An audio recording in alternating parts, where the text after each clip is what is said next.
Hi there, this is S.J. Thomason with Christian-Apologist.com. Today I went on G-Man's channel, and Vekl and G-Man and I had a really interesting discussion. So I'm going to play about half of the discussion for you, and I hope you enjoy it. If you'd like the whole thing, I will have G-Man's channel pasted into the description so that you can check it out. So here goes. Where Matt Dillahunty is going to discuss whether or not Jesus was actually a real person. Now, Vekl, correct me if I'm wrong, SJ, correct me if I'm wrong. Matt does believe that a person named Jesus probably existed today, right? He's kind of like updated it, right?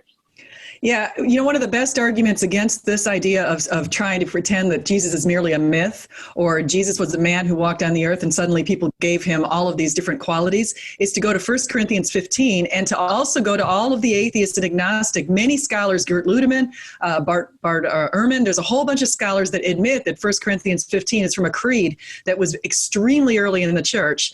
And it basically says that 500 people saw Jesus rise from the, 500 people saw Jesus come back after his crucifixion. And so including Peter, including Paul and that kind of thing. And so the scholars, even agnostics and atheists, admit that this creed came about within a couple of years of Jesus's resurrection. Exactly. Oh, they'll say crucifixion, but they believe it's in a couple of years. All right, so let's play this video. Please keep in mind this is an older video of Matt Dillahunty. He was a lot younger. And these days he's got a lot more wrinkles. But this was a younger, more sarcastic version of Matt Dillahunty. So. And by the way, actually, I'm not insinuating anything. I'm just saying that Matt looks older now. That's all. Oh, that's fine. Hey, I want to say, can I add something? Because Blair family keeps asking about these many doors to God.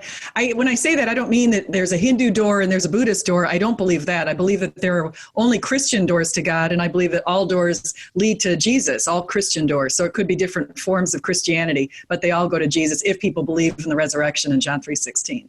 You're talking denominationally, right? Yeah, like you could be a Baptist or a Methodist or, whatever. I think that there are different doors that'll get you there as long as you have Jesus in your heart.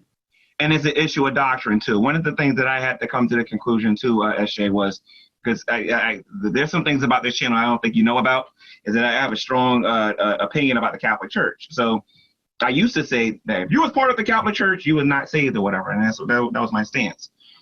When I started getting back into my church history books about like Luther and a lot of the early church fathers, I had to remember that a lot of the reformers came out of the Roman Catholic Church. So it just depends on the doctrine that you have. Do you believe that Jesus is the Christ, the Son of the living God? Do you believe in the resurrection? Do you believe that salvation can only be attained through him? As long as you believe those things, then you're all right. You know what I mean? It don't matter where you go to worship or whatever. Well, and I know your points with the Catholic Church because I've come to understand them since leaving the Catholic Church. They do place a little too much emphasis on Mother Mary over Jesus, and that's the concern. It's of course we revere Mother Mary, but the idea is we pray to Jesus. Jesus is the one who is resurrected, and so. All right, so let me play the video here. Right now, okay, cool. You can email tv@hscommunity.org. That goes to myself, the co-host, the other people behind the scenes who should show themselves since camera 3 is now working. And I know they have. Okay, let me try to skip all of this because let me see something here. Try to skip a little bit of this.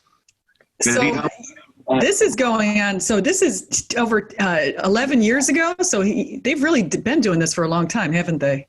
Yeah, over 10 years, according to, over 10 years. They've been doing this for a while. And you want to know what, SJ? This is like one of the last shows that's really pushing evangelical atheism, where they're trying to like spread atheism.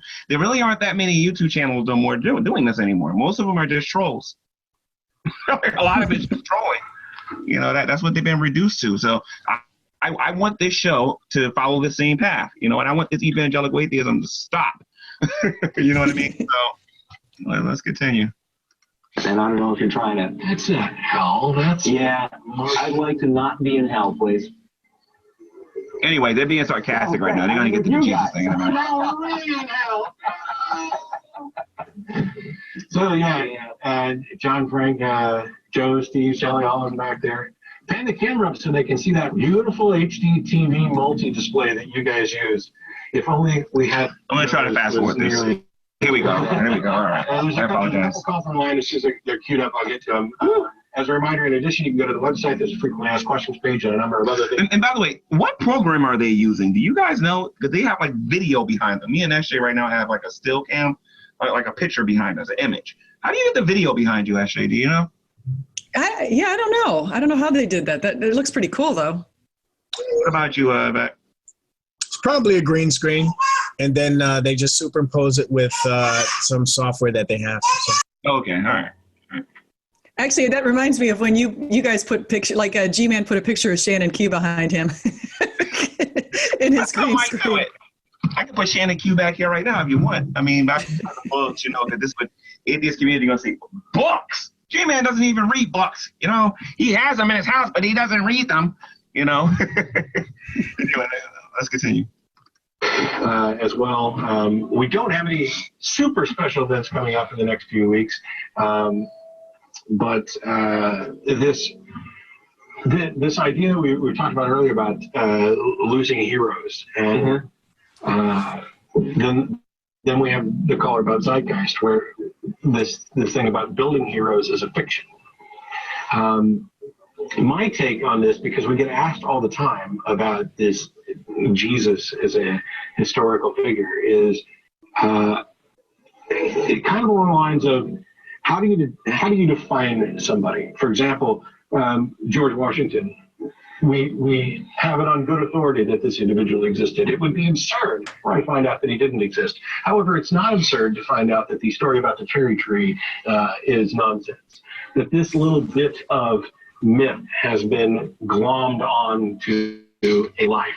A real life, one that is as historically verifiable as almost anybody else's. So when you say Jesus existed, what do you mean? Do you mean Jesus, this character as represented in the Bible, who said the things that he's reported to have said and performed the miracles that he's reported to have performed? Do you mean that individual existed? Because I see no reason at all to think that individual existed. What I have no problem with is the idea that there may have been and likely was an individual, or perhaps several individuals, who lived around that time, whose life story had mythic elements glommed up. Okay, so one of the first things that I want to say about this, and actually you can go next if you like. Okay, first of all, and there's a video that exists out there. I couldn't find it for this particular show, but I will find it next time. But there are rules for historicity on how to determine whether or not a historical figure actually existed. And I want to know what rules Matt are using, because I believe that he's just, again, my opinion is that if you're talking about Jesus, if he said that I am the way, the truth, and the life, and no man comes to the Father but by me, then that Jesus probably didn't exist. But if you're talking about Jesus being a conglomeration of this religion and this religion and this religion, then you're probably more likely to be right about that. Based on what? Yeah, he has no facts to back up his assertion here. So he basically, one of the things in the canon of the New Testament that people should pay attention to is the lengths that the church fathers went to ensure that the canon and the books that were included in the New Testament were written by people who were either eyewitnesses to Jesus's ministry, or they were good friends or people who traveled with the eyewitnesses. So, for example, Luke, starting in Acts 16, traveled with Paul. Paul also met with Peter. Peter also very much influenced Mark, and Paul had also mentioned Mark. And so these people all knew each other. They all were together. They were in different parts of the ancient Near East as they were going out and spreading the good news, separate from each other. But the Gospels and the books from Paul that were included in the New Testament were all selected because they were very close to the time of Jesus. They weren't those sort of apocryphal gospels that came out later, like the Gospel of Mary or the Gospel of Judas. They were the gospels that were not based on these outlandish ideas. And even if you look at Mark and assume that Mark is the first one written, very simple, to the point, and not to the idea of being this big, huge legend. So I think that rules out the whole legend hypothesis when you look at that and you look at, again, 1 Corinthians 15. Right. And what about you, Vek? Well, I'm just curious. You said something about there being rules to determining the historical Can you give us like an example of one of the rules on? Yeah, they wanted to make sure that the early church fathers, when they were canonizing things, in the first place, what you do is you start looking at the chain of command, is what J. Warner Wallace calls it in his book, Cold Case Christianity. So he looked at the chain of command and how everything led up to Constantine over these years. So you've got people who were the disciples of people like Polycarp and Justin Martyr. There's a chain of command that goes all the way through. And they started accepting the Gospels very early. In fact, Justin Martyr mentioned the Gospels very early, and so did Origen and others. And so they looked at whether or not these were, they wanted to be sure that these were written by either eyewitnesses to the accounts or very close associates and people who traveled with the eyewitnesses to the accounts. And so you'll see that we have two apostles mentioned. We've got Jesus's brothers mentioned. We've got half-brother Jude and half-brother James, both contributed to the books. And they all had this very distinct knowledge of what was going on because they traveled with Jesus. This later stuff that came out, like the Gnostic Gospels, these were just a bunch of baloney. And even the way that they're written, like, the men came out of the cave and the stone just blew away and they were huge. They reached up into the sky. That's legendary. But the stuff that's written by Mark and Matthew and Luke and those authors is not including that kind of legendary propaganda. And so it's just, they wanted to be sure that they were they wanted to be sure that they were correct. So their biggest mistake is assuming that the four Gospels are all one book. The whole Bible is all one book. That's their assumption.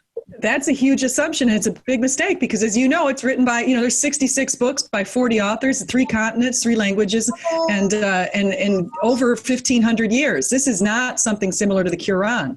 This is a book that was written over multiple years. And the neat thing is it comes together. And if anyone wants proof of God and you want evidence of Jesus and you're worried about the New Testament, you could even just go to the Old Testament and look at some of the prophecies and understand how Jesus fulfilled Isaiah 53 and Psalm 22 and Zechariah 12:10 and Daniel 7 and Daniel 9. And so you'll see that kind of stuff and realize that we have a lot of truth, even in the Old Testament, that you can get verification that's ancient from the Dead Sea Scrolls. Right. Right. You would think if they have all this knowledge about the Old Testament that they would have an idea like when Exodus was written. They would have an idea when the major prophets and the minor prophets was written, an idea when David might have actually been born or existed or whatever. Obviously, before the Babylonian Empire came into be, you would figure that if they thought that one person wrote the whole thing, that if you got these documents that are older than other documents, that it's not possible for that to actually happen. You know what I mean? But you can't tell an atheist that because they're not intellectually honest about this stuff. Their whole goal is to deconvert you and to confuse you and to get you to just stop believing in these things so that you can vote atheist so that they can have their secular empire. At the end of the day, that's what it's all about for them. Well, that's another thing that I just wanted to add is I just saw a video. I'm trying to remember what's his name? Converse Contender just did a video on Godless Engineer. And one of the things that Godless Engineer does is he says, we're not allowed to, if we want to talk about Jesus' resurrection, we're not allowed to go to the Gospels. And it's like, why? Why can't we go to the Gospels? These are 4 different authors. Even if you said that the synoptics are connected, the first 3 Gospels and the 4th one by John is different, you still at least have 2 different people putting in their opinions. And so to try to rule that out is really unfair, especially when a person like Godless Engineer doesn't even give people reasons for why he would rule those out. Wait a minute. Godless Engineer actually told somebody that they can't go to the 4 Gospels? Yeah, he said if we want to talk about Jesus, we can't go to the 4 Gospels. It's like, well, those are the 4 Gospels that give us the information about his ministry. Okay. Godless Engineer, if you're watching this, and by the way, if there's anybody who is subscribed to Godless Engineer or directly influenced him, he had a conversation with me. He knows my style of debating. Godless Engineer, if we can't use the 4 Gospels to talk about Jesus, then what do you use when you talk about the life of Jesus? I'm just curious. Like what does when he says that Jesus never existed, the resurrection never happened? That's what he says. He's a mythicist. Yeah. It's like if I can't use the 4 Gospels, then you can't either. So it proved to me that Jesus never existed.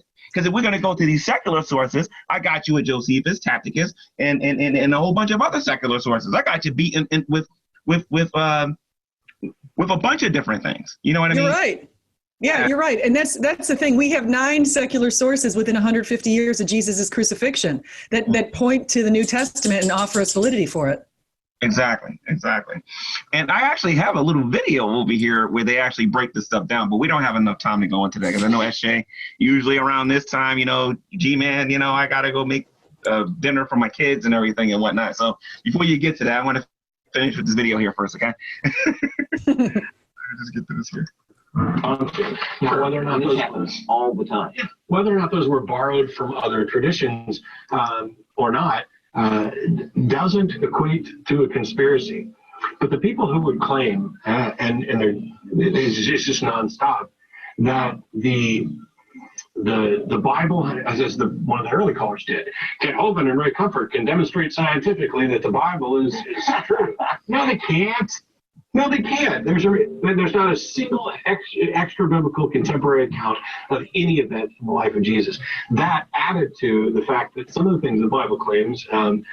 Okay, so let's see, he's lying, and I actually know Matt Dillahunty enough, and maybe he didn't know this in 2009. If I could give him the benefit of the doubt, but I just mentioned we have 9 extra biblical accounts within 150 years, and these included people who were contemporary to Jesus's life and the apostles. They could have lived at the same time as Jesus, or they could have lived at the same time as the eyewitnesses to the whole thing. And he also said that to add to what you just said, that we can't scientifically prove that the Bible is actually true.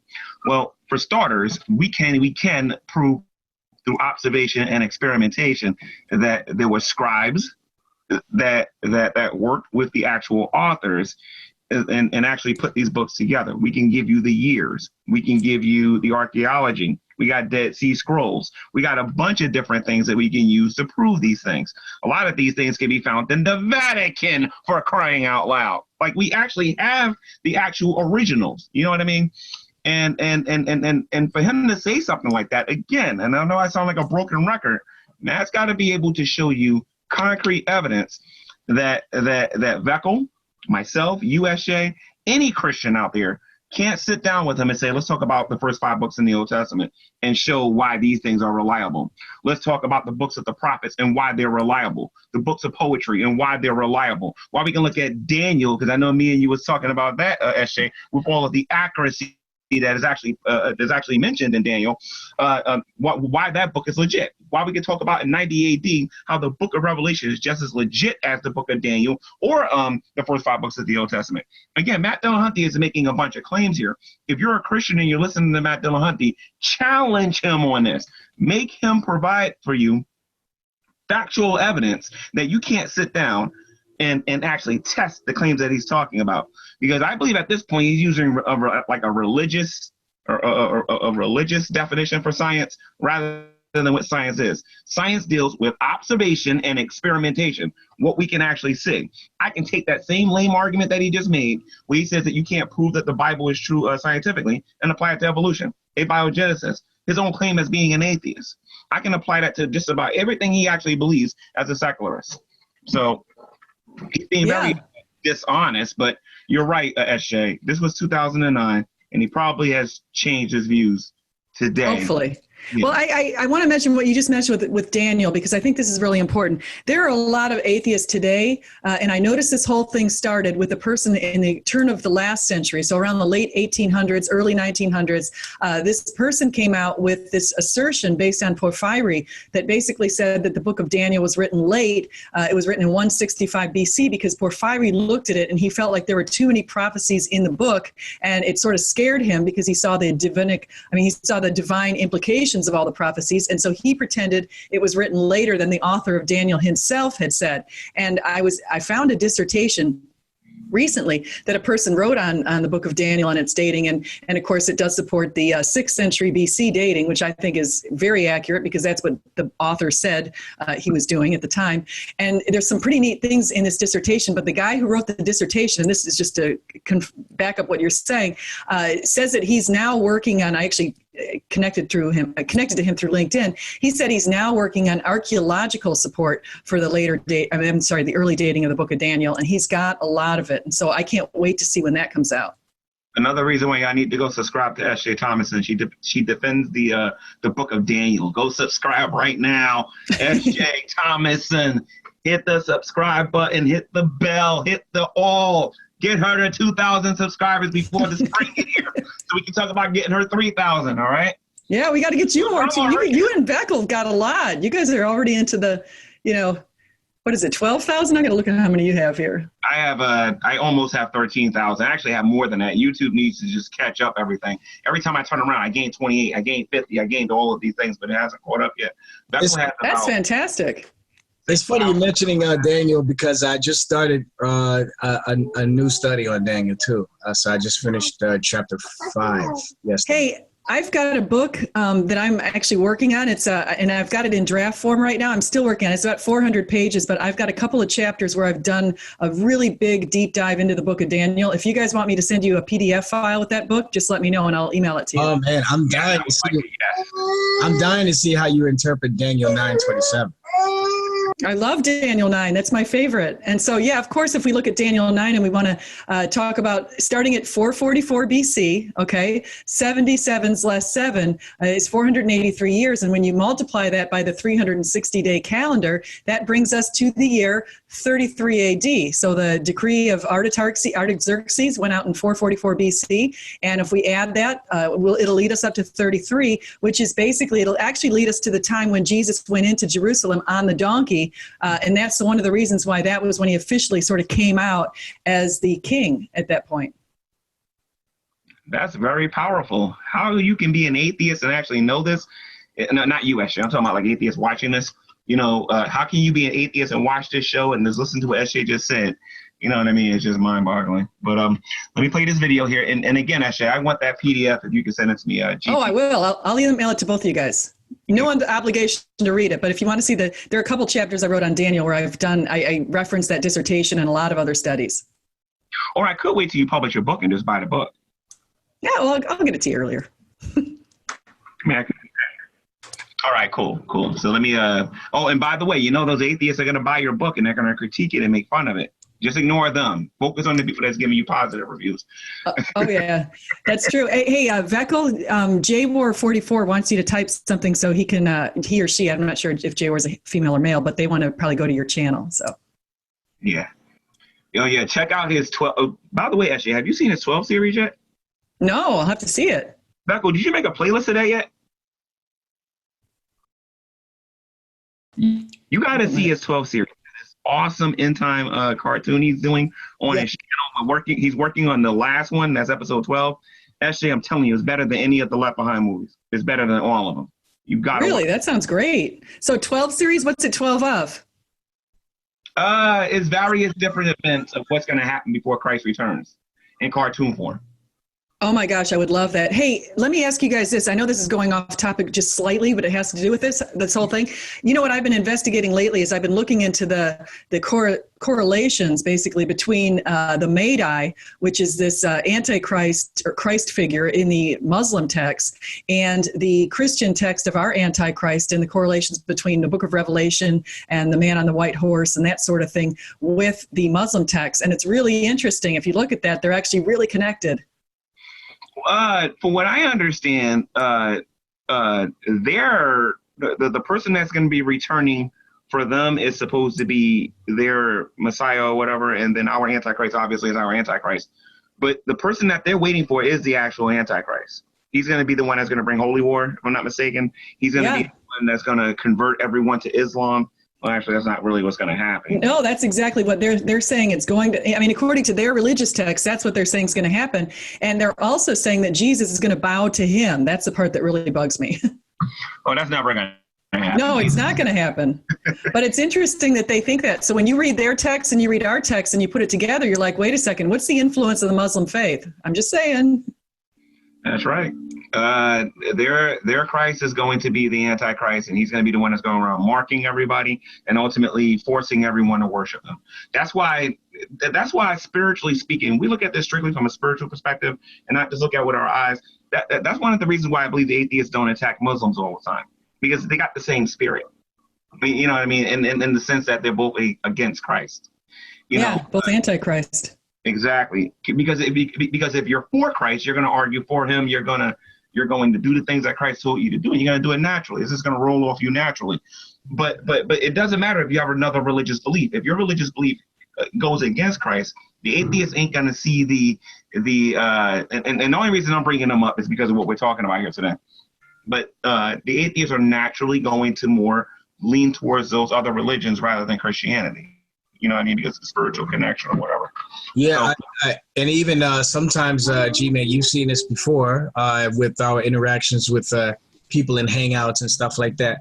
You'll often have an atheist siding with either a Muslim and defending their faith, almost defending their faith sometimes, and even sometimes the Catholic Church too. Sometimes I see them defending Catholics a lot in some of these hangouts. They'll attack the evangelical Christian, but they won't do that with the Catholic, who, you know, allegedly, according to them, believes in the same exact thing. But I just find it to be quite peculiar that they want to pick the evangelical Christian over the Catholic. And yeah, why is that? That is interesting. Oh, yeah. I've seen that too. You know why? Well, yeah. Well, you know what it is, SJ? You know what it is, SJ? Some people, because obviously, because of what I said earlier regarding the Roman Catholic Church, you got some people with different beliefs, I guess, that are going to the Catholic Church, and some of them believe that atheists are automatically going to go to heaven anyway. They got like that Universalist feel because Christ died, that automatically means that they're going to heaven, that they're going to go to heaven. Obviously, there are those of us out there that believe that you have to come to Christ. And then some of them don't believe in the literal interpretation of Scripture. Some of them, and you got some Protestants who are this way too, buy into evolution and believe in a lot of secular ideas. And that's why they'll lean more towards them and will help them rather than, with the Christian, because we take the literal interpretation of the Bible, you know. See, that's what happened to me. That's exactly when I was a Catholic. I told you guys I left the church. I mean, I didn't like officially leave the church, but I basically had wandered away, and I started reading all of these books, like by people like Wayne Dyer, people like that who basically think that they're universalists. And I became a universalist for a while there. I was thinking, oh yeah, all faiths are good. They almost lead to heaven and that kind of thing. And I wasn't even paying attention to anything in the Bible. I thought the Bible was like, you know, the default position, and it was boring and all that kind of stuff. And so I'm reading all these Eastern faiths thinking that stuff is superior. And so I completely get where they're coming from. And thank God he showed me the light. And I realized, wait a second, I'm way off on this. I had to come circling completely back and start digging into the Bible, because the Bible gives us all of the right information. That's right. Amen and amen. And that's why, SJ, I can say this in public, but I don't want to dig too deep into it. But that's why I believe a lot of them are super nice to you, because they probably think that they can bring you into the fold because of your background and everything. So you got to be careful with that, because Satan has some trickery with him, you know, and he has a way of bringing you.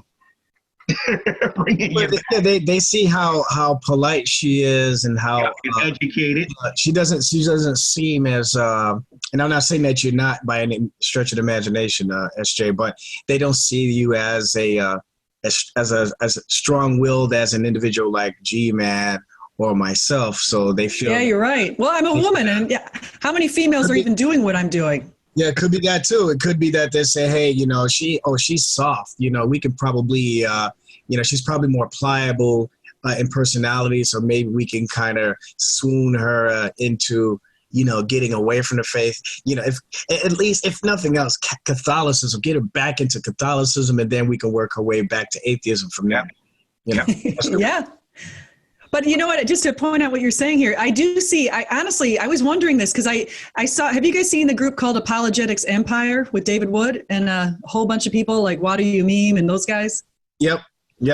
Dave Wood has got, What Do You Mean?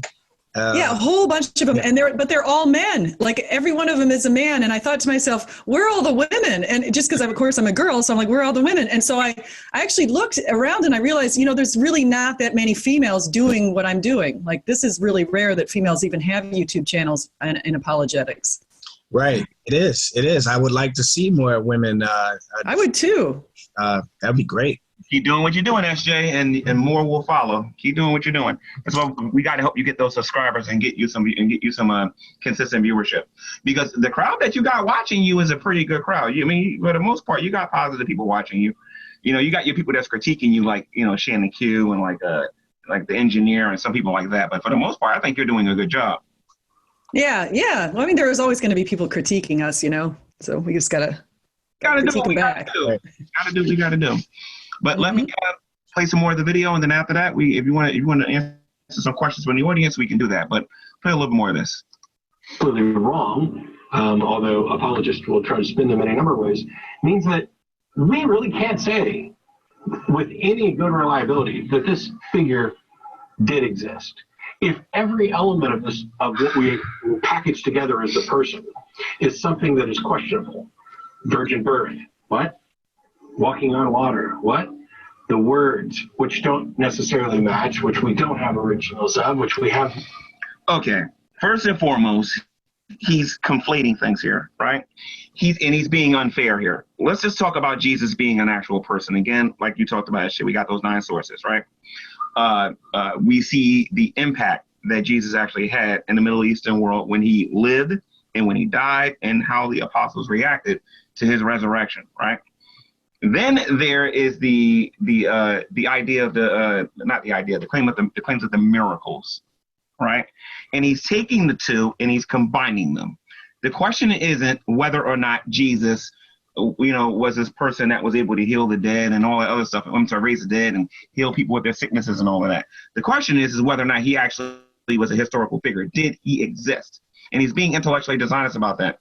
And if I can say this to the audience here, whenever you're listening to Matt Dillahunty, you have to listen to him very attentively, because Matt Dillahunty loves to conflate, to add. As a matter of fact, he's a walking, talking eisegesis machine where he just add things to the conversation. You know what I mean? He needs to deal with the claim. Did a person by the name of Jesus actually walk the earth? We're not talking about whether or not he did the miracles or not. We're just saying, did he walk the earth? Once we establish whether or not he was a real person, then we can talk about whether or not he did these miracles. And it goes back to what at least I was taught early on, SJ, and I know what you was taught and what Vekl's been taught and a lot of other people watching us have been taught. And that is that we have to rightly divide the word of truth. We have to learn how to divide things up. Jesus was a historical figure for the reasons that SJ talked about earlier in the show. Again, you want to know more about that, subscribe to her YouTube channel or go get the book of the book of the Antiquities of the Jews written by Josephus. You know what I mean? And the various other resources that we have on it. If you want to know whether or not Jesus actually did these miracles, first read the Bible, read the 4 Gospels, actually find out what the miracles were. Find out whether or not it was possible for him to even fulfill these messianic prophecies, and then look at history and then come to the conclusion. Just because Matt Dillahunty gets on a TV show or a radio show, which I might add is super duper low budget, and gets on there and say things like, it's questionable whether or not this Jesus actually walked on water and he actually did these things.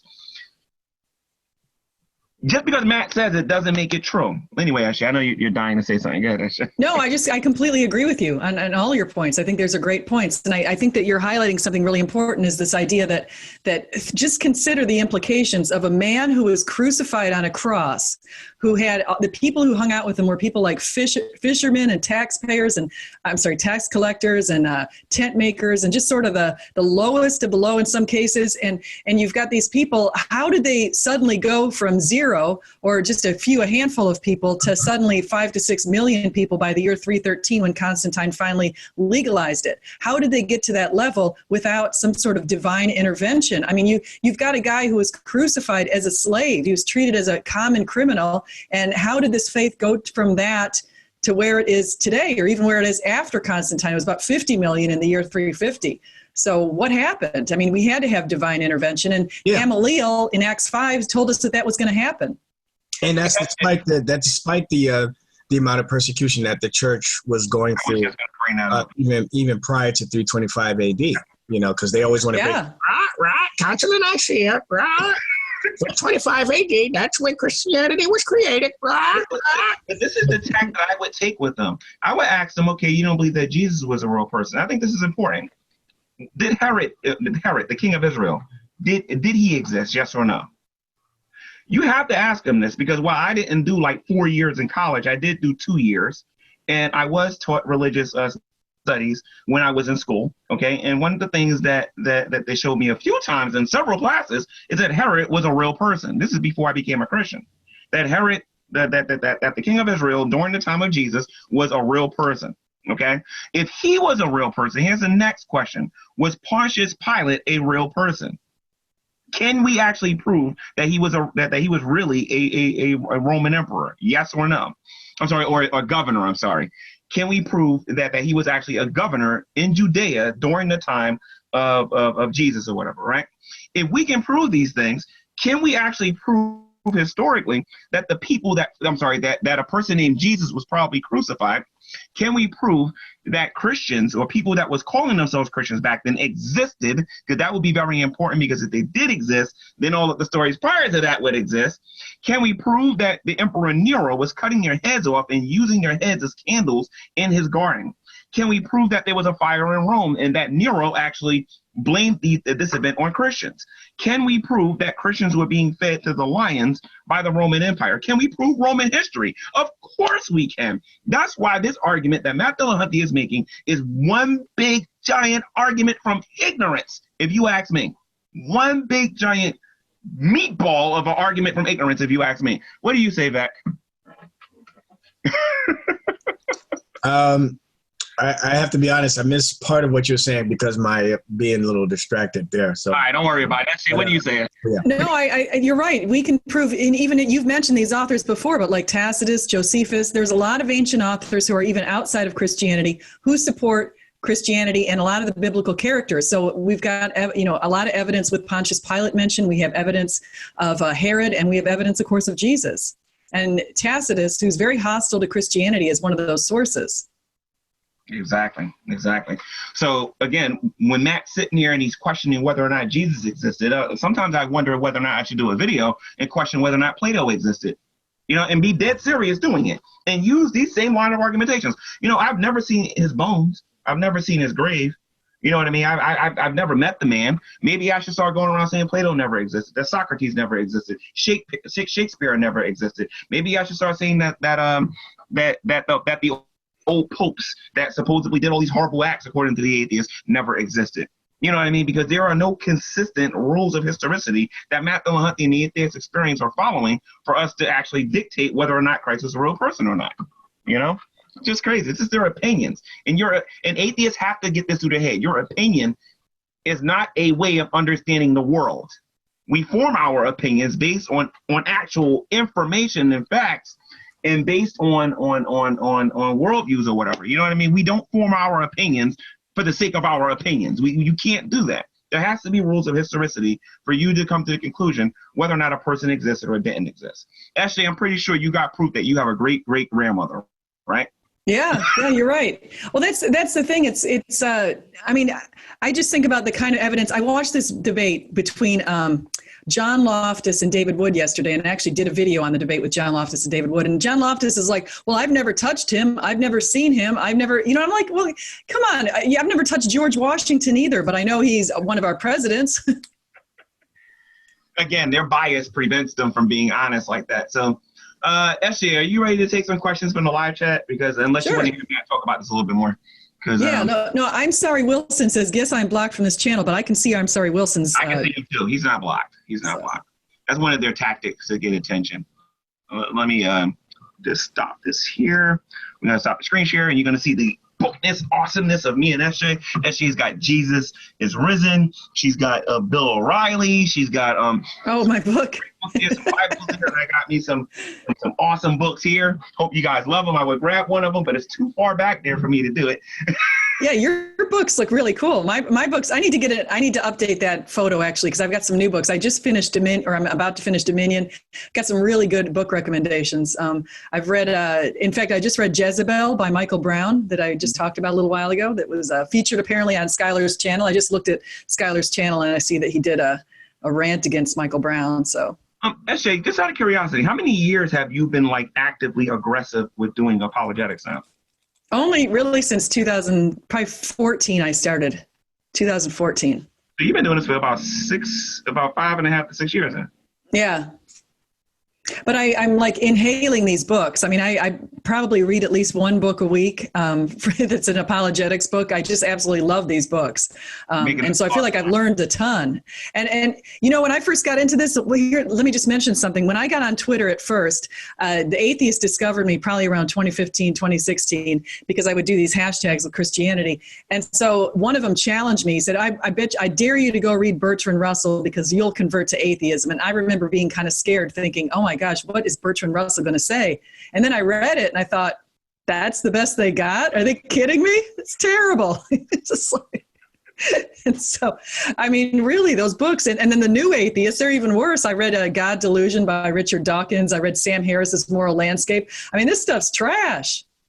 SJ, if you can call Matt Dillahunty and survive, they can't throw nobody else at you. Because it's not like Richard Dawkins is going to call you up and want to have a conversation with you. It's not like they're going to get like Sam Harris or somebody to talk to you. If you can talk to Matt Dillahunty and survive him, you got nothing to worry about. Because the rest of them are just all listening to him anyway. And they're just going to repeat what Matt says. And then they don't even do a good job because a lot of these atheists are so anxious to debate somebody like you, SJ, that they'll do most of the work for you. They won't wait for you to make a claim. They'll make the claim themselves and then try to put all the burden on you. It's like they're horrible. They don't even know what they're doing a lot of times. So it's crazy. Scholar Fiction's been trying to get it. He wants to set up something on the modern day debate in March, I guess, on objective morality. And that's another, I've studied a lot on objective morality and I started writing academic papers on it. And so I feel like that's pretty well up my alley. So I'd be excited to do that. Wait, Scholar. I'm sorry. He wants to get into it. No, go ahead. Before Vekl says it, I like to give you a recommendation if you're going to debate Scholar. It's not Scholar's knowledge or information that you got to worry about. All right. Scholar has a habit of interrupting people and putting words in your mouth. You got to let the moderator know from the word go. You got to let James know when you go in there that Scholar has ample time to finish answering a question because he'll ask you a question. And 2 seconds into it, he's going to ask you like 5 other questions. Vekl has critiqued it, some people pretty hard about going on there and debating people, and Scholar walked all over them. You know what I mean? Yeah, I actually told James I'd only do it if it's a time debate. Like I need a window of time to be able to express my opinions, or else I'm not going to be able to. And I've actually already made the PowerPoint slides for it. I already did a video that covered all the stuff. So I've got these PowerPoint slides. So if I can have, say, 20 minutes up front to be able to explain objective morality and why Scholar's position is completely flawed, that would help. Yeah. So he wants to go into another debate about morality again, but this time with you in March. Yeah, I'm supposed to do one with Scholar Fiction in March on Modern Day Debate. Mm-hmm. Well, it should be fairly easy because he's going to bring up the same exact thing. So, but see, he's going to accuse you of bringing the same exact things up too. He's going to say, see, all you Christians say the same thing. But see, when atheists say those kinds of things, they say that in order to try to get away from the fact that they themselves do exactly the same thing that they're accusing us of doing. They're always going to say, oh, all you Christians say the same thing. Oh, this. And that's why I already pretty much know your script. I already know what you're going to say before I even ask. So, well, of course you do. It's because that's all you talk about with Christians is the same exact thing. And the reason why we're all saying the same thing is because it's true. It's just like 2 + 2 = 4. No matter what language you say, then you can go all around the world. You're not going to hear anybody say anything different. It may be spoken in a different language or something like that, but it's truth. It's universal. It's transcendental. You can't get away from it. That's just a fact. And it's the same thing with arguing with Christians about morality. Of course, he's going to hear some of us say some of the same things. It's because we're talking about a truth. But see, he can't get away from the fact that, and you guys already know this, preaching to the choir here, that he's referring to he's relying on ultimately subjectivity. So he can whine and complain about God sent the bait and sent the Israelites to kill the babies. And then he'll try to twist it. He'll try to see what I just did right now. He'll twist it around and make me look like the moral monster because I'm making fun of. He'll try to make it think I'm making fun of babies getting killed when that's not the case. I'm actually making fun of him whining about something that he believes doesn't exist or never even happened in the first place. That's what I'm doing. But he tries to twist it, just as G-Men said, and try to make it look like, Oh, well, see, now, who's the real moral monster here? Vekl's over here making fun of babies getting killed. Babies getting killed? Come on. He knows full well that's not what I'm doing. I'm making fun of him whining about stuff that didn't happen rather than an actual thing. So, yeah. You're bringing up an excellent point, and this is one of Schuyler's huge flaws. And here's what it is.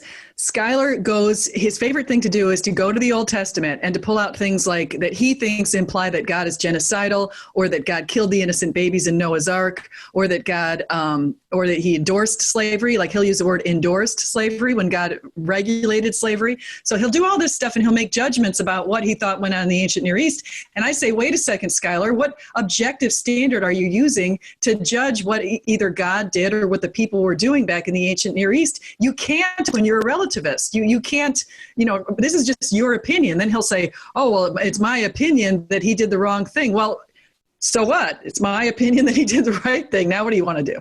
And so, it's just the silliest thing. Yeah. Again, that's why, I've had this debate with, we've had an official debate once, and then we had two more unofficial debates about this very topic. So we've essentially had 3 discussions about it, just Schuyler and myself. And again, he utilizes the same argument that he does with every other Christian he has. And that's why he's very weak when it comes to whether or not God exists, whether or not Christ existed, contradictions in the Bible. He's weak in all these areas. His strong point is really only 2 things. Number one, the issue of morality, which he's very weak in that area too.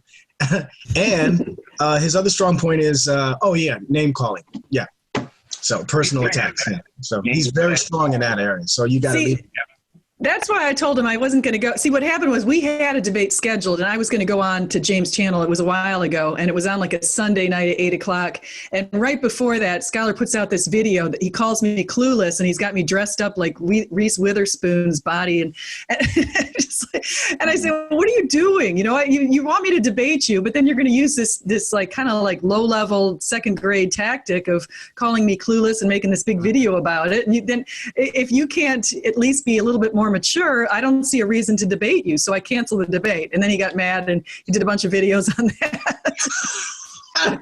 That doesn't surprise me one bit. You do, SJ, to get the most out of debating a scholar. If you do debate him one-on-one, as a matter of fact, I would suggest a fatal what is it? A 3-way debate. Maybe Vekl, you, and then a scholar can argue morality. Or if they that'd be fun. Do that. And then 2, if it does turn out to be a one-on-one or a triple threat or whatever, you should probably invite myself, Vekl, and a few other people who's got experience with him. True Empiricism would be really good, because True Empiricism, who happens to be watching right now, has gotten Schuyler to back out of a debate with him. And True has a few people on here who has backed out of a debate with him. Yeah, that's 3 for True, right? It's one of the Drag, one is Schuyler. Who's the other one? Suzuki Das. Oh, yeah. Ran him right off of YouTube. He ran him right off the internet, dude. The guy has not been seen ever since that discussion. Really? I got to watch that. So, see, True Empiricism. I got it on my YouTube channel. So if anybody's interested in seeing the last appearance of Suzuki Das, I copied it. I think either off of True Empiricism video or your channel. But anyway, I mirrored it. Just that discussion. It's on my YouTube channel. You can go look for it. Can you put a link in here? I got to see that. Yeah, let me look for it. It was on my YouTube channel. Let me tell you a little background why he's giving it to you. Yeah. They was accusing him of being another YouTuber by the name of Thick Shades because he never showed his face. And then number 2, they were saying that he had 19 sock accounts and that he had that he didn't even have a 5th grade education when it came to biology. And he came on my YouTube channel and we made him try to prove all of this stuff, and he couldn't do it. And I knew what was going to happen if he couldn't do it, that the atheists will roast him. So instead of dealing with the atheists, he just chose to get off the internet, and True Empiricism destroyed him. It was embarrassing. You got to see it. Yeah, I got to see it. And I saw that Schuyler has been doing videos on True Empiricism too, and he's been doing videos on you, Vekl. And he probably has been doing videos on G-Man for all I know. I mean, I've had videos about me. I've destroyed Schuyler so many times I don't lost count. I ain't thinking about Schuyler. Yeah, so I got the link to the video. It's 49 minutes long. Oh, cool! I'll definitely watch it. I'm listening to it tomorrow when I'm riding my bike. Yeah, it's called True Empiricism versus Suzuki Das Mirrored. Yeah, it happened on my channel. That was the last time anybody ever saw Suzuki Das. And that's why Dragnut doesn't want to deal with him. The Dragnut knows that True will run him off of the internet, and the same thing will happen to Scholar. And again, can I just say, G-Man, you know this, man, because it was you who were you were pushing True Empiricism for a while. Mm-hmm. I said, dude, I want to see you guys get into a debate. And I said the same thing. I said, yeah, I really want to see this because, as much as I distrust Dragnut, I still have some level of respect for him for the stuff that he claims to know. But anyway. Claims to know. That's what he's saying. Claims he's to know. There, yeah, for a long time, him and True Empiricism are going back and forth. I says, you know what? I just want to see an outright debate go on between these two. And finally, you've convinced True Empiricism to go for it, and you got Drag to agree to it too. And then when you shared it with everybody that it was going to happen, I was like, oh, yes, for a long time, man. I was going to take a day off work just to see this happen live. But I'm so excited about it. I was promoting it like crazy on both my YouTube channels. Yeah, man. Finally going to see this debate. And then Drag got scared. Yeah, and then he didn't show up. Oh, man. He I forgot what his reason was, but it wasn't legitimate in my opinion. Yeah, praise that I am is in your crowd too, saying that Skylar backed out on him too. Yep. You know why? Because he didn't know what he was talking about.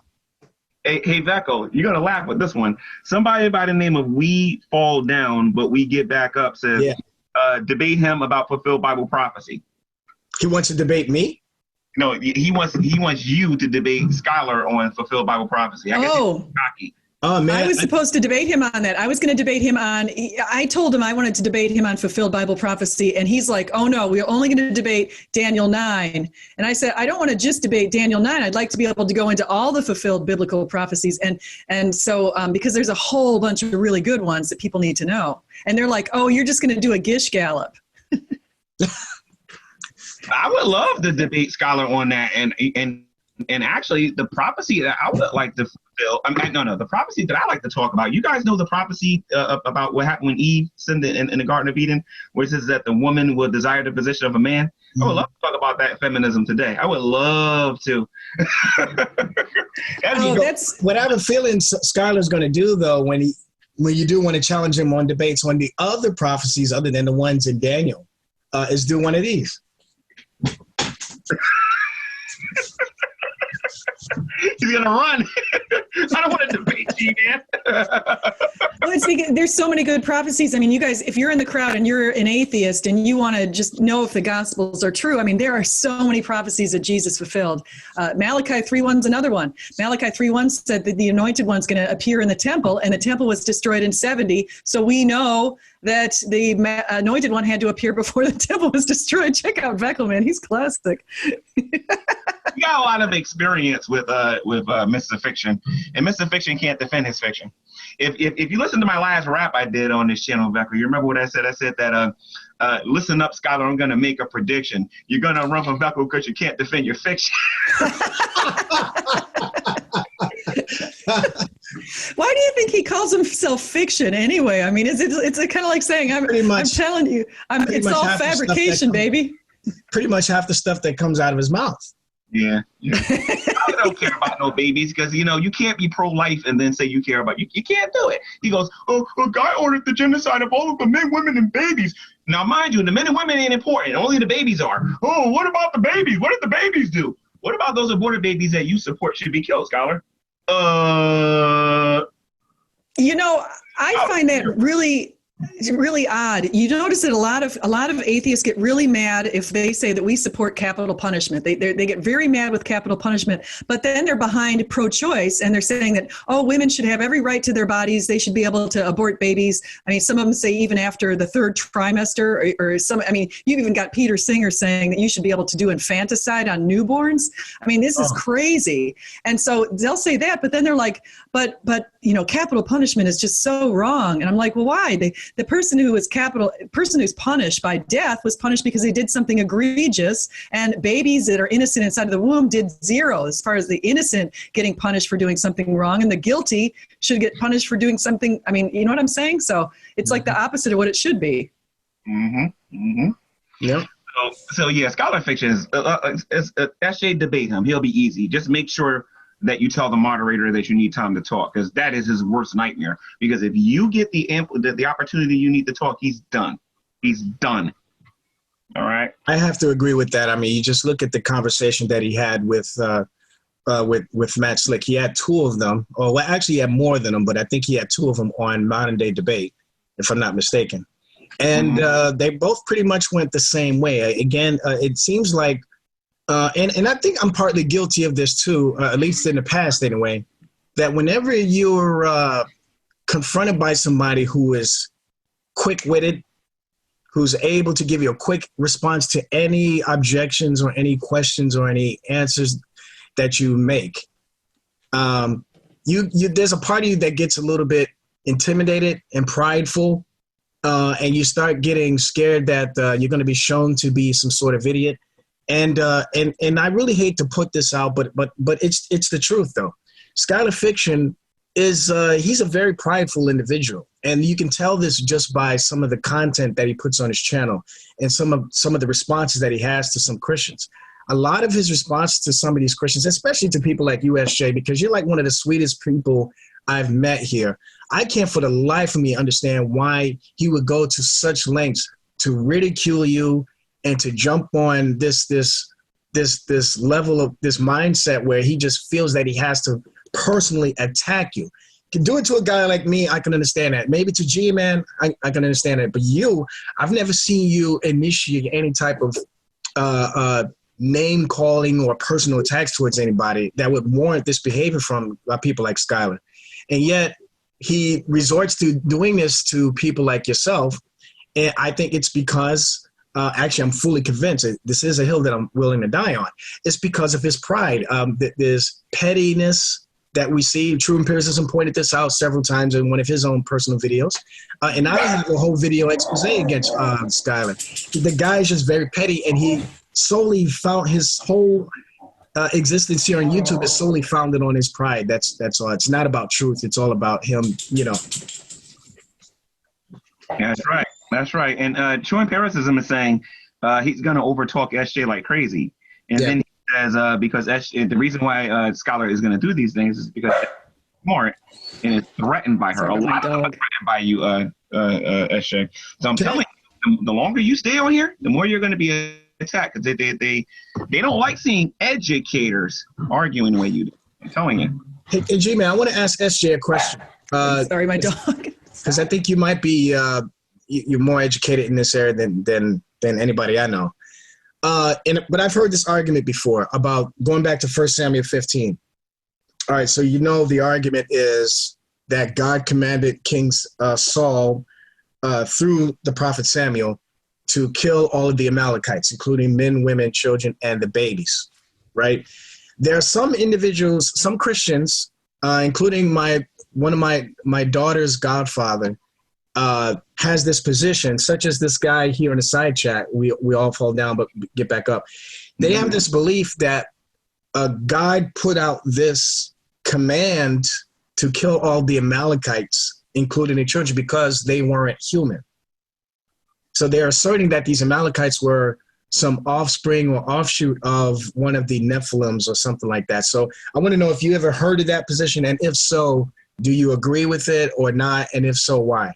Why not? That's there's a book that's out. I just mentioned this book before, but it's Unseen Realm by Michael Heiser. I had never heard that position before, but Michael Heiser has this belief that that there was a line of Nephilim in the Old Testament that's mentioned, and it was some of the people in these different groups that God had commanded that were put to death or pushed out of their land. Essentially, that's what happened with some of them. They were just pushed or removed from their land. That they had some sort of Nephilim blood within them, and that they were evil essentially. And so I don't usually use that argument though myself. I would basically say that because God has this knowledge of the past, present, and future, and he knows what people's potential is, and this is kind of a Molinist position a little bit, but he knows what people are potentially capable of doing. He knew that he had to basically eliminate certain groups of people because they would, over time, probably breed a lot of evil in this world. And so because he knows what your potential is, if he makes a decision that says, I've got to put this group out, this group is no longer going to be on this planet, and he's removing them, then he's basically just saying that they had this potential for evil. And I see that a lot of times. In fact, even when we look at, a lot of the atheists like to defend Molech and the practice of worshiping Molech in the Old Testament, and people were burning their infants in Molech's arms as a sacrifice so they could get better crops. That's the kind of evil mentality that some of these people had. And so God just said, hey, listen, we got to put an end to this. It'd be evil to let these people continue. So two things. Number one, and I don't want to do it too much in this, G-Man. I don't know where you want to go, but okay.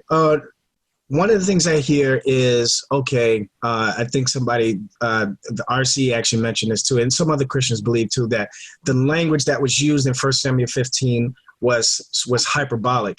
So in other words, that when God says kill the men, women, children, including the babies, that's hyperbole, meaning that you want to totally vanquish them. That doesn't necessarily literally mean to kill the babies, but it's sort of hyperbole, to describe how much you want to destroy that particular group of people. So that's one argument. The other argument is, what's the other argument? Oh, okay. And again, the other argument is that,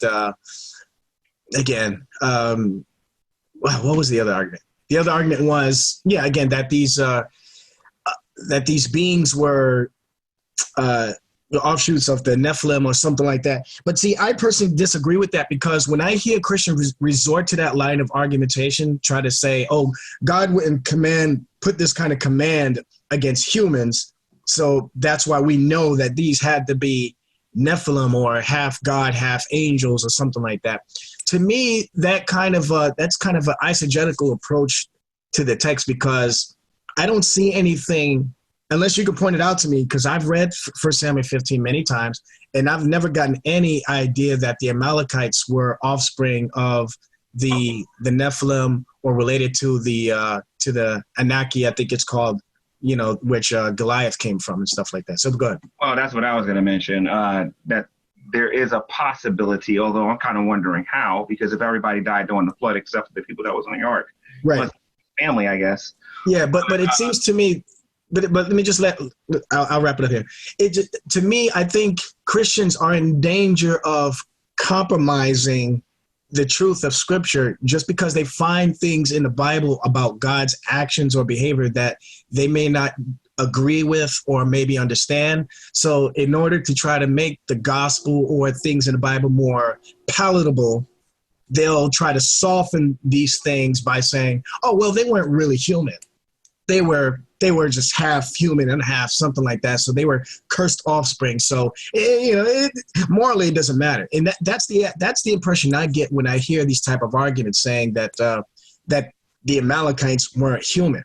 But I want to get you guys' take. Yeah, I agree with you on that. I think that that's not an argument I think is that strong using the Nephilim, because I just don't see enough support for that in the Bible. But I would also say, I've heard the argument, so I can say Michael Heiser's book does lay out some arguments for that, but I'm not sure I'm totally in agreement with what he says. But what I also want to say is what you just said with hyperbole. Paul Copan, who's wrote that book, Is a God a Moral Monster? He's actually done a lot on this idea of hyperbole, and it's like, when you say, like what we do today we say, man, they slaughtered that team on the football game, and you don't mean they literally slaughtered the team, but sometimes you'll see that kind of stuff. That's the book. Yeah, who's the author again? He says the Paul Copan is Copan, and the book is called Is God a Moral Monster? It's a really good book because he actually looks into all the ancient context, and he explains why some of the stuff is in there. Why do we see this hyperbole? Like when God said to drive the Canaanites out of their land, and he did say to drive the Canaanites out of their land,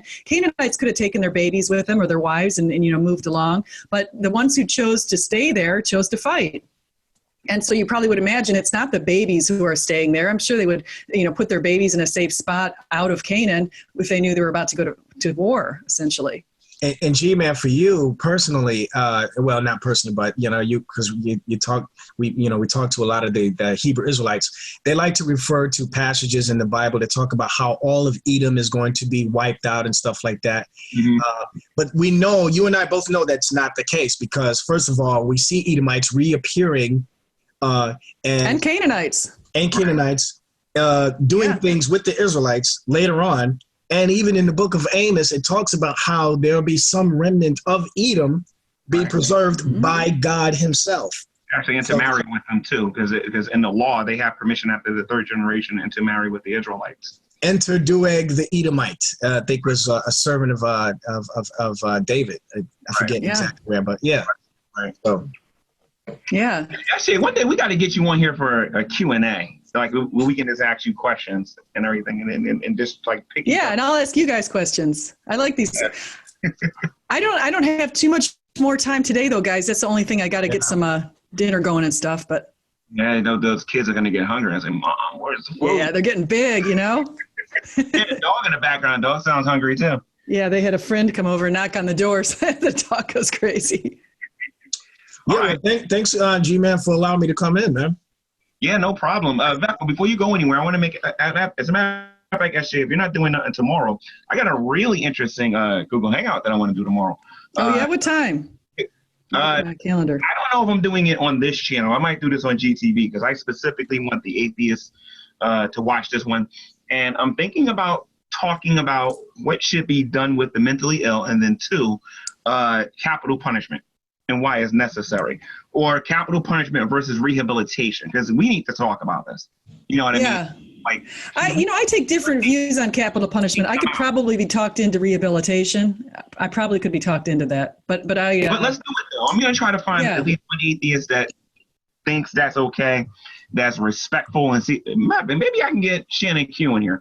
I'll invite Shannon Q to that hangout. I'll try to get you, and then maybe I can get Vekl, because Vekl is a great equalizer. Maybe join criticism, and we can do a hangout on GTV, and we can talk about this topic. Should we do execution or should we do rehabilitation, and why? And I'm talking about all crimes across the board. Like, should we stop executing murderers? Should we let people like cannibals who are killing these people and torturing people and then eating them afterward? Should we rehabilitate them or should we take them out? And then compare and contrast that with the Bible. Let's have a good conversation about that. So opinions are going to be allowed, obviously, for something like that. So interesting. Yeah. Yeah. I'm definitely interested in the topic, but as far as participating in a room this week in particular, it's going to be wild for me, man. Oh man, I'm going to be incredibly busy, but I'll be able to listen in. It's going to be hard for me, too, because normally on Monday I'm busy, but I'm going to try to do this tomorrow. If I can, I'll let everybody know I got your numbers and everything. But actually, I think you would love to be able to see that a different side of having these conversations versus talking about the atheist experience all the time, because I can make them bring it when I want to, Yeah. And it would be interesting to get a couple atheists in the room to see what their take is on the same topic. So yeah, I'm going to try to get, I don't know, maybe I'll invite Drag, but he's going to have to agree to be serious, because when he comes in here, man, it's just, Comedy Central when he gets in here. He doesn't know how to be serious no more. So. Well, he's doing what Vekl said Vekl's going to do if he gets on his channel. Vekl's like, I'm just going to go in there and troll. Right now, if you're looking to troll me, invite me to your channel. I love trolls. I can get it. I can get it. So if you want a serious conversation with me, let me know. If you want to fool around, let me know. Vekl's like, if you guys just join, Vekl's like, I can't, I'm not going to change their minds because they're not open to having their minds changed. So I'm just going to go in there and troll. But you know me, I'm a Calvinist. So. Oh my God. You got that. Oh, Lord. Calvinist. So anyway, guys, again, I want everybody to go subscribe to SJ Thomason. Go to her channel, hit the subscribe button, hit the notification bell, hit all, and you're going to be able to see a lot of goodness on her channel. She does a lot of good things with Bible prophecy. She's had Ken Hovind on her channel. She's going to get my Dr. Michael Brown on her channel. She's taking her channel to the next level. She doesn't get involved with the drama. She's 100% all business about defending the faith. So please go support this sister. Awesome. And support these guys, too. If you haven't liked and subscribed already, do. I know there's more people watching than there have been likes. So like it. Everybody watching this knows who I am and knows who Vekl is. Subscribe to SJ's channel. You are. And to Vekl's. And to G-Man. And they hate me and they hate Vekl. And they love you, SJ, because, I mean, as much as I hear some criticisms, most of them, you know, say positive things about you, SJ. So most of them. Yeah, till they get to know me. They realize they're not going to change my mind. Then they decide they don't like me anymore. Yep, so. That's how it works. Phase 2 and then phase 3, they try to take you out, try to get you off of YouTube. You can't be on the internet no more because we can't change your mind. Yep. You know? So, too funny. So, guys, thank you for watching. Again, tomorrow I'm going to have an awesome hangout on GTV. I'm going to primarily focus on the atheists with this. Rehabilitation, or should we be taking these criminals out? Your opinion will matter. And hopefully, or maybe I'll do it on this channel. Like I said, we'll see. All right. Until next time, guys, it's been another edition of Preaching to the Choir Ministries, telling you to read your Bible. And go ahead and finish it, Beck. Yeah, thank you. What it says. That's right. God bless.